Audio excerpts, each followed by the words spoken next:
Olá, a paz do Senhor Jesus, meus amados irmãos, eu sou o pastor Arlindo, superintendente da Escola Bíblica Dominical e professor.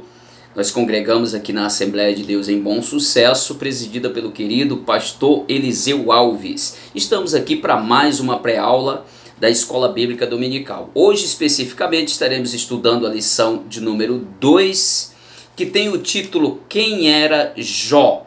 Lição essa que pertence ao quarto trimestre de 2020. Amém? Vamos estudar a palavra do nosso Deus. A leitura, aqui no texto áureo diz assim: havia um homem na terra de Uz, cujo nome era Jó, e este era homem sincero, reto e temente a Deus, e desviava-se do mal. A verdade prática diz assim: quem zela por um caráter irrepreensível obtém testemunho acerca da sua integridade. Nós temos a leitura bíblica em classe aqui no primeiro capítulo, dos versículos 1 ao 5, deixando aqui esse link, você pode estudar em casa. Passaremos também no decorrer desta lição algumas instruções, orientações, que você pode estar aí transmitindo para a sua classe na congregação aí em sua igreja. O objetivo geral da nossa aula de hoje é demonstrar que Jó foi um homem rico, mas que, diferente dos demais, tinha um caráter íntegro. É possível a gente controlar, a gente colocar num ponto de equilíbrio a questão do ser rico e também continuar com uma vida íntegra, uma vida correta? Sim, é possível sim. O exemplo está aqui e é tão atual para nós, que por isso nós estamos estudando, sabendo que não só a nível de conhecimento, mas também para aplicarmos na nossa vida, esforçarmos para ter uma vida ou conduzirmos uma vida íntegra perante o nosso Deus. Os objetivos específicos são 3. Quais? Primeiro, mencionar que Jó procurou viver de forma íntegra e justa. Essa é o primeiro objetivo específico. O segundo é citar a prosperidade de Jó como consequência do favor de Deus. Como consequência do favor de Deus. E terceiro e último é destacar a piedade pessoal de Jó como modelo para os crentes. Novamente redundo em falar que é tão atual e boa para aplicar em nossas vidas nos dias atuais. Nós temos 13 aulas, uma vencida que já se passou, esta a segunda, e teremos mais 11 aulas pela frente até o final do ano. Uma escola, um estudo riquíssimo para adquirirmos exemplos. E aqui o livro de Jó, escrito como foi falado na aula anterior, de forma linda, de forma poética, um escrito, uma qualidade de escrita, de prosa, e também riquíssima em figuras de linguagem. Coisa linda, maravilhosa, essa história de Jó, um pouco tensa, porém escrita de forma que venha trazer uma riqueza muito grande da literatura.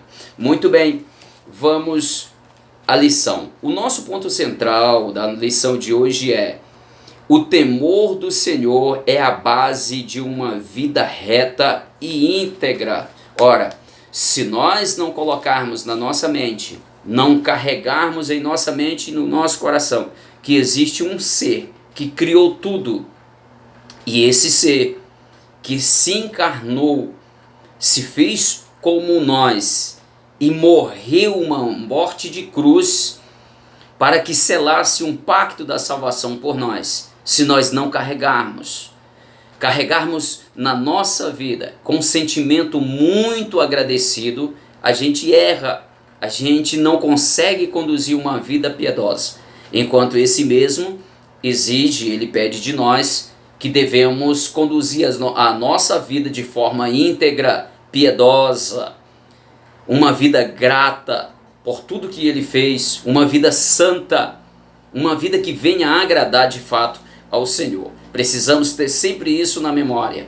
Nós não devemos abster-se do mal, daquilo que é errado, do pecado e de coisa desta natureza, simplesmente quando estamos do lado de nosso pastor, do lado da nossa esposa ou filho, mas em todo o canto ou em qualquer outro lugar que tivermos, precisamos ter na mente, na nossa mente, que nós temos um dever a cumprir, que nós temos uma vida a zelar, que temos uma vida a apresentar ao nosso Deus. Amém? Não somos crentes apenas na igreja, é apenas um lugar onde nós nos ajuntamos para cultuar o Senhor, mas somos crentes em Cristo Jesus e zelamos com a nossa vida, devemos conduzir a nossa vida em santidade em todos os lugares que tivermos.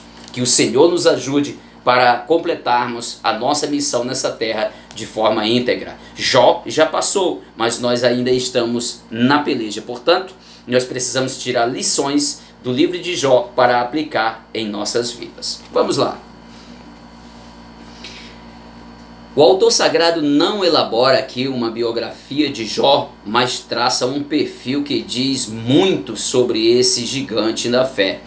Ou seja, ele não cria aqui uma biografia, ele não escreve, não fala de uma biografia de Jó, mas o exemplo que dá, que no desfecho de toda a história de Jó, mostra, né, como se agiganta a história desse homem com integridade a Deus, pelo fato do próprio Deus dar testemunho dele de homem íntegro e reto, justo e que se desvia ou se desviava do mal. Quem deu esse testemunho foi o próprio Deus, aquele que os seus critérios são altíssimos e finíssimos. Não estou falando de exame do homem falho, estou falando daquele que tudo vê. E ele jamais dá o justo por injusto ou o injusto por justo. Amém? Vamos adiante. O primeiro tópico fala um homem de caráter irretocável. Aquele que é irretocável é aquele que não admita nenhum retoque. É aquele que não precisa mudar, não precisa colocar mais nada, visto que está completo para Deus, para aquele que ele foi feito. Muito bem. Primeiro é íntegro e sincero. O que é uma pessoa íntegra e uma pessoa sincera? Uma pessoa sincera tem o significado aí sincera, acho que do latim sincera, aquele que não tem cera, é limpo, sincero, íntegro. Vamos lá, o caráter define o que a pessoa é de verdade, né? O nosso caráter é que define quem nós somos de verdade, que não são as minhas palavras que definem quem eu sou. Eu posso planejar as minhas palavras e quem sabe até enganar algumas pessoas com a minha palavra, dizer que eu sou isso, palavras pensadas e faladas. Eu posso até enganar algumas pessoas, mas o meu caráter que é apresentado, que é visto diariamente dentro da minha casa, no meu trabalho, na igreja, as pessoas que me conhecem, os olhos que me veem, são esses exames que vão definir a minha vida, quem eu sou. Ou seja, se eu sou uma pessoa que tenho de fato caráter, essas pessoas não vão encontrar retoque, motivo para retoque em minha vida ou na sua vida. Ou seja, quem define quem nós somos é o nosso caráter. Amém? Isso faz de um homem, faz com que um homem seja íntegro e sincero. O caráter dele define tudo isso. Homem reto, né? Um homem reto. Ele também era um homem reto, que do hebraico yassá, que tem o sentido de alguém justo, direito, né?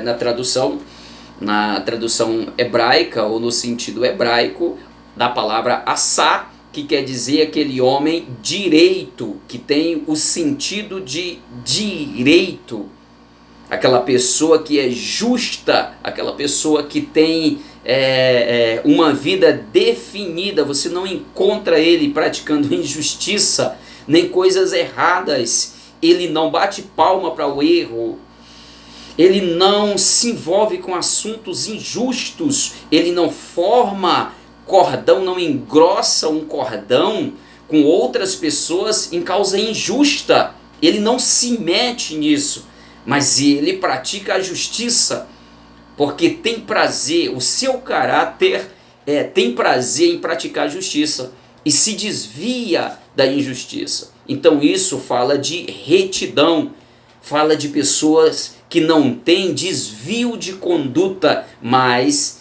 vive uma vida reta. E aqui o terceiro e último subtópico desse tópico primeiro, temente a Deus e desvia-se do mal. Ora, quem teme a Deus, logicamente se desvia do mal. Aqui também tem alguma tradução nas línguas originais também. Jó é descrito como alguém temente a Deus que desvia-se do mal. Estas palavras, de acordo com os termos relativos ao hebraico, sur e iare, traduzem a ideia de alguém que preserva reverência a Deus e evitava o mal. Ou seja, aquela pessoa que, apresentando a sua reverência, respeito e temor a Deus, acabava evitando o mal ou se precavia contra o mal. As ações dele de levar a sua família, de ser sacerdote da sua própria família, sacrificar a Deus para aplacar a ira de Deus contra supostas blasfêmias na festa dos seus filhos contra Deus. Ele apresentava eles a Deus, orava por eles e também sacrificava a Deus na intenção de purificação dos seus filhos. Ou seja, ele representando a sua família, representando os sacerdotes da sua família. Ele era um homem temente a Deus, ele acreditava em Deus, entregava a sua família a Deus, recomendava a família a Deus, e pelo fato de fazer tudo isso para Deus, logo nós entendemos que era um homem que se dirigia a Deus, temia e acreditava em Deus. As escrituras mostram que muito antes de Salomão, Jó praticava o que o homem mais sábio do mundo posteriormente ensinaria: teme ao Senhor e aparta-te do mal. Provérbio 3, versículo 7. Teme ao Senhor e aparta-te do mal. Ora, está dando um parecer bíblico, um parecer para nós que devemos apartar-nos do mal, fugir do mal, né? E nós temos aqui no tópico 2, um homem sábio e próspero. Sabedoria e prosperidade, assunto bastante interessante para tratarmos aqui.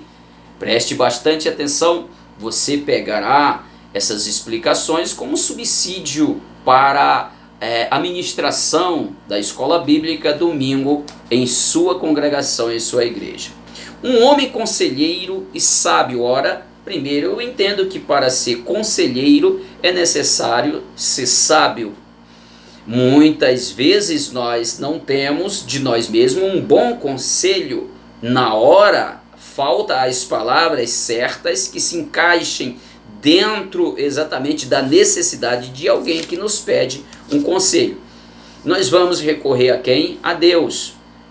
Há quem diga, e deixou escrito, Tiago, alguém tem falta de sabedoria? Peça a Deus. A própria sabedoria nos dotará de sabedoria para aconselhar, para dar conselho às pessoas que necessitam, que nos pedem ajuda de um conselho. Há pessoas ricas que nem são sábias, nem tampouco prósperas. Ora, prosperidade não se trata apenas de bens materiais, mas próspera quando tem uma família ajustada, uma família que ainda reverencia a figura dos pais, uma família que entende que se deve temer a Deus, uma família que não lança no cesto do lixo os valores estabelecidos por Deus. Nós não estamos falando de radicalismo, nós estamos falando de equilíbrio. Equilíbrio fortalece, equilíbrio une, equilíbrio forma alianças, forma relacionamentos profundos, ligados, arraigados. Porém, quando se derrapa para os extremos, seja para o radicalismo religioso ou para o afrouxismo que não está indiferente, isso quebra qualquer relacionamento, enfraquece. Então devemos procurar o ponto, o fio do equilíbrio para engrossar, para ligar, fortalecer o nosso vínculo de relacionamento familiar e principalmente com Deus. Um conselho sábio, um conselho que realmente fortalece quem está precisando. Nunca peça conselho a um insensato, a um falastrão, aquele que gosta de falar, aquele que quer falar, quer aconselhar, porque quer ter o nome de conselheiro. Peça conselho a quem tem equilíbrio, quem tem vida com Deus, quem tem responsabilidade, que conhece de valores, que se preocupa com você, que ora por você. Não peça conselho a qualquer um, até porque o conselheiro tem que ser sábio. Pegue essa e aplique na escola bíblica dominical. Um homem próspero, ora, prosperidade não é apenas riquezas materiais, ajustamento. Prosperidade é ter uma vida ajustada com Deus, ter uma família feliz com Deus, não uma família que tem ausência de problemas, mas a diferença se faz quando eles surgem, que eles vão surgir, eles vão aparecer, porém quando eles aparecerem, a família junta em união vai dissolver aquele problema, vai resolver, porque eles estão unidos, eles têm uma aliança, eles têm um vínculo de relacionamento profundo que fizeram por causa da sensatez, por causa do equilíbrio, da sabedoria. Não sai falando qualquer coisa, não sai dizendo, explodindo emoções pela boca, falando palavras por falar, mas com palavras pensadas, com palavras planejadas, família, vínculo de amizade, de relacionamento. Então, um homem próspero é aquele que faz da sua família um laço, um vínculo de amizade, um vínculo de força, que soma a força de um com o outro para vencer os obstáculos, problemas que surgem dentro do seio da família, que certamente surgirá. Terceira e última, que é uma prosperidade baseada no ser, ou seja, não basta acreditar que a prosperidade é só ter, mas entender que a prosperidade importante é o ser próspero, não o ter prosperidade material, mas ser esse homem pelo que o Senhor desconfigura da sua própria vida, da vida de Jó. Você vai ver que ele é um homem próspero, ele como rico, como um homem de muitas posses. Nós entendemos que ele era o maior no Oriente, em riqueza, mas ele se destacava no meio dos demais. Acredita-se que ele era semita, de uma origem, de uma linha que respeitava e adorava a Deus. Assim como de lá veio Abraão, aquele que o Senhor chamou para ser pai da nação de Israel e também pai na fé de todos aqueles que creem. Louvado seja o nome do Senhor Jesus Cristo. Então, uma prosperidade baseada não no ter, mas no ser. Ele era próspero, porque era um homem que temia a Deus, levava a sua família em sujeição, apresentava como sacerdote do seu lar, apresentava a sua família ao Senhor.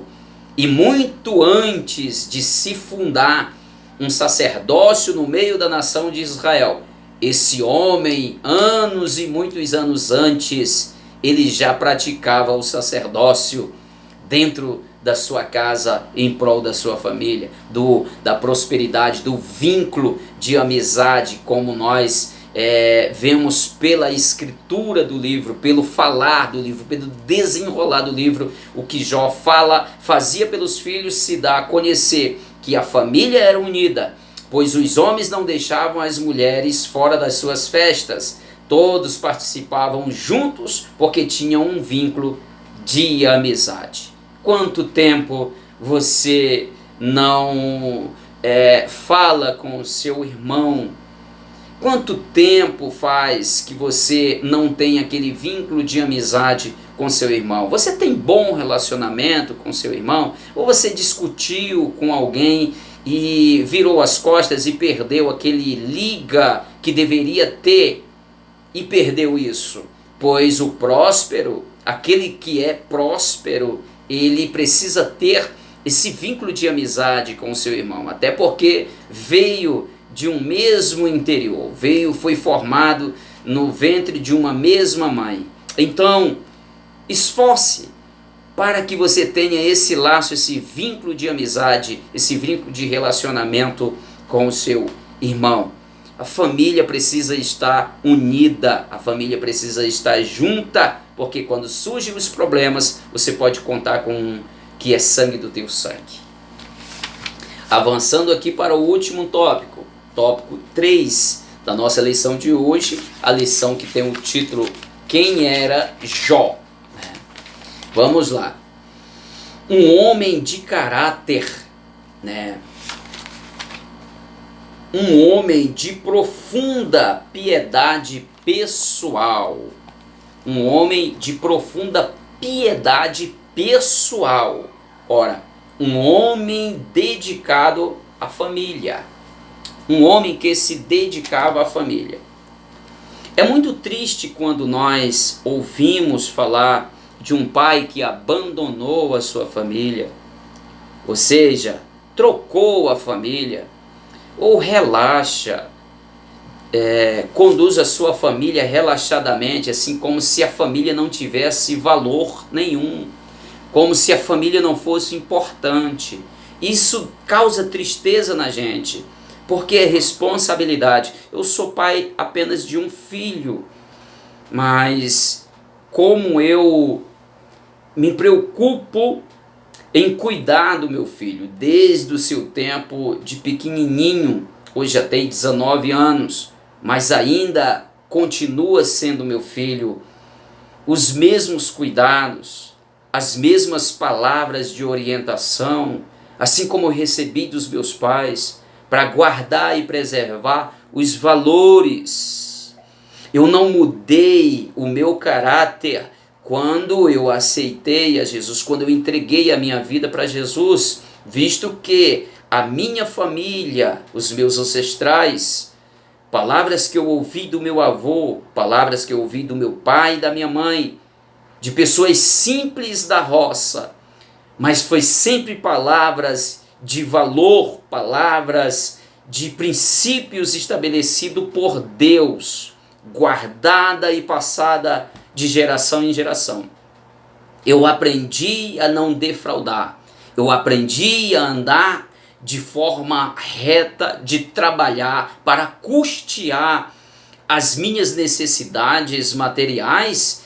Isso foi ensinado pelos nossos pais, não pegar nada de ninguém, não maltratar ninguém, respeitar a todos, desde uma criança ao mais velho, ter o respeito por esta pessoa. Então, quando eu entreguei a minha vida para Jesus, foi para minha salvação.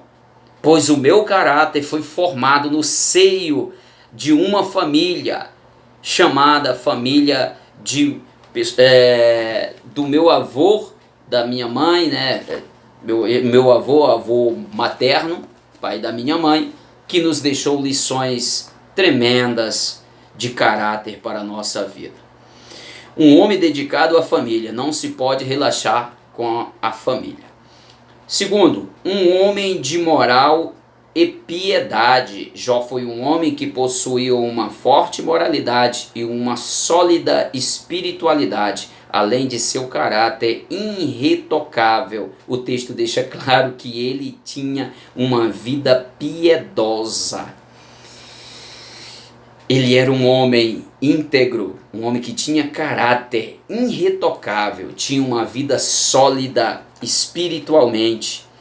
Ele tinha uma vida, tanto que quando aconteceu o que aconteceu com ele, os que lhe cercavam ficaram abismados. O que está acontecendo com ele? Pecou Jó porventura?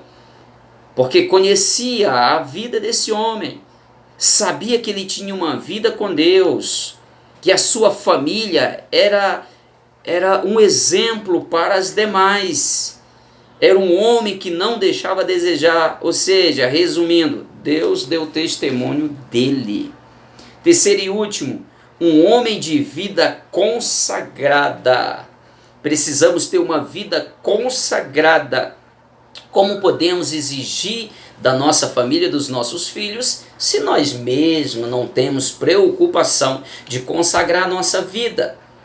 Uma hora estamos aí explodindo com tantos palavrões.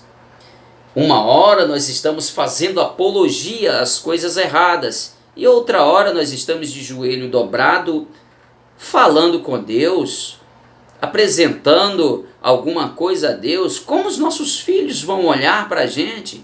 Uma pessoa de vida dúbia. Nós vamos passar uma confusão para a mente dos nossos filhos. Precisamos ter uma vida consagrada para Deus, muito bem decidida. Eu sou um santo homem de Deus, não estou falando de religiosidade. Nós temos uma vida social, estou falando de ponto de equilíbrio. Precisamos mostrar para os nossos filhos, para a nossa família, que somos servo de Deus, que temos uma vida com Deus, e mostrar isso no nosso dia a dia. Não traga nada de furto, não defraude ninguém, não demole, fazendo coisa errada diante dos seus filhos, porque eles estão lhe vendo. Isso trará uma confusão. Ora, ele está lá em cima do púlpito, no meu caso, que sou pastor, está lá em cima do púlpito, dirigindo ou pregando a palavra, e aqui está fazendo coisa errada. O que nós estamos passando para os nossos filhos se assim a gente proceder? É preciso tomarmos cuidado para não cometermos essas coisas, porque além de nós estarmos caminhando aos passos largos para o inferno, nós estamos travando a vida espiritual dos nossos filhos, da nossa família. Eu encerro por aqui. Quero fazer voto que esta pré-aula venha somar, venha abençoar a sua vida. Com certeza não deixe de assistir, porque vai fazer muito bem a sua vida e vai te ajudar na ministração da aula aí em sua congregação. Deus abençoe a sua vida, a sua família, em o nome do Senhor Jesus. E nós nos encontraremos na próxima, assim querendo Deus.